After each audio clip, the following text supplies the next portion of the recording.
మన్నాను కురిపించావు. ఈనాటి వరకు కూడా ఆ మన్నా నీకిస్తున్నాడు నీ ఇంటికి. ఒక రోజున నాకు కొరత ఉంది అన్నానికి అంటున్నావా? ఆ రోజు రాత్రి తెల్లవారికి 3 గంటలు సమయం. ఈ ఆహారము దేవుడు తెల్లవారుజాములలో చాలాసార్లు కాకులతోట చర్చ కట్టడానికి కూడా తెల్లవారుజాములనే దేవుడు మాట్లాడాడు. నా ఆత్మలో దేవుడు మాట్లాడుతున్నాడు, నీ ఆహారము పంచిపెట్టు అని. ఆహారం పంచిపెట్టు అంటే ఏంటి అంటే, ప్రతి కుటుంబానికి ఆదివారం మీరేం వండుకొని వస్తారు కదా. ఎందుకు అంటే వారి అన్నపానములు నేను ఆస్వాదించబోతున్నా కాబట్టి వారిని ఆహారము తేవాలా నా ఆలయానికి.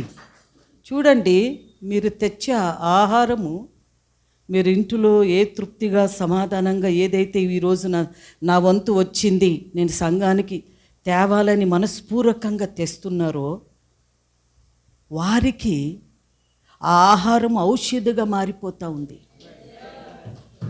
ఎవరైతే ఇప్పుడు షుగర్ ఉన్న వాళ్ళేమి, అనారోగ్యంలో ఉన్న వారేమి, బాగలేని వారు వస్తున్నారా, వాళ్ళు తిని ఆరోగ్యం పొందుకుంటున్నారు. ఆలయములు దేవుడు ఆశీర్వదిస్తున్నాడు. నీ గింజలు, నీ గిన్ని, నీ గంప, నీ పిండి, నీ పిసుకు, నీ ఆహారం అంతటా దేవుడు ఆశీర్వదిస్తున్నాడు. ఎంతమంది నమ్ముతున్నారు? నమ్మిన వారు యేసయ్య స్తోత్రం అని చెప్పు.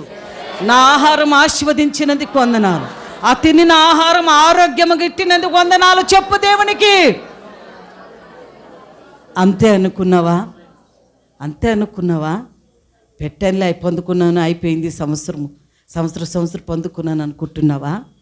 లేదు, దేవుడిచ్చే హస్తము ఈ సంవత్సరం చూడబోతున్నావు. దేవుని హస్తం చూడబోతున్నావు.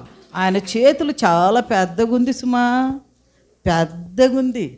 దానిని నిన్ను అనుభవంలోనికి దేవుడు తీసుకెళ్తాడు. నువ్వు అనుకుంటావు, దీనికి కదా నేను ఏడ్చింది ఆ రోజు, అయ్యో వాళ్ళు ఎంత బాగున్నారు, నాకు ఇది లేదే అనుకున్నావా? ఆ దానితో తృప్తి పరుస్తాడు నిన్ను.